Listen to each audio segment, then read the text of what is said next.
ওসমান হাদি শাহবাগে দাঁড়িয়ে বলতেন, এই শাহবাগ হাজার বছরের মুসলমানদের কাছ থেকে এই বঙ্গভূমি স্বাধীনতা কেড়ে নিয়েছে। এই শাহবাগে ফ্যাসিবাদের জন্ম হয়েছে। আমি এই শাহবাগ থেকে ফ্যাসিবাদকে রুখে দেব। এই শাহবাগে বসে আমি নারায়ে তাকবীর স্লোগান দেব।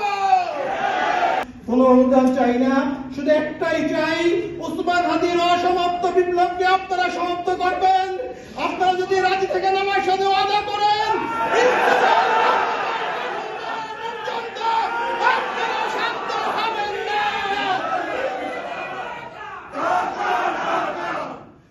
শহীদ ওসমান হাদি যখন জুলাই আন্দোলনে অংশগ্রহণ করে, তার ওয়াইফ সন্তান সম্পদ ছিলেন।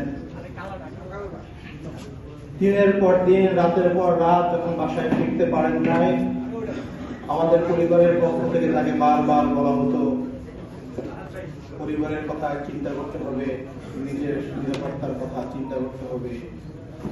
তার একটাই জবাব ছিল, আমাকে আমার আল্লাহ রক্ষা করবে। আমি যদি চলে যাই, এদেশের 18 কোটি জনতা আমার পরিবারকে দেখে রাখবে। এর চেয়ে বড় নিরাপত্তা আল্লাহ দিতে পারবে না।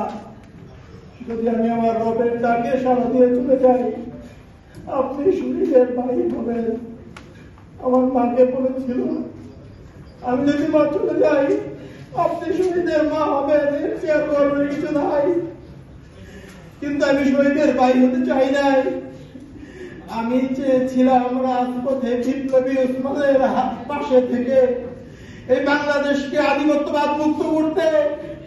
আমি চেয়েছিলাম ইনসাফের বাংলাদেশ যতদিন পর্যন্ত গঠন না হবে, আমরা রাজপথ ছাড়ব না। কিন্তু আজকে ওসমান চলে গেছেন, আল্লাহকে তার সর্বোচ্চ পুরস্কার দিয়ে নিয়ে গেছেন।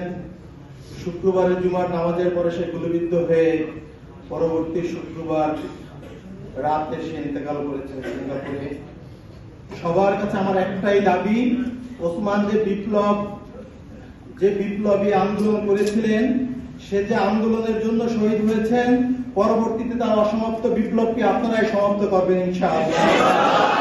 আমরা ওসমান হাদির পক্ষ থেকে কোনো পারিবারিক আর্থিক সহযোগিতা চাই না, কোনো অনুদান চাই না, শুধু একটাই চাই, ওসমান হাদির অসমাপ্ত বিপ্লবকে আপনারা সমাপ্ত করবেন।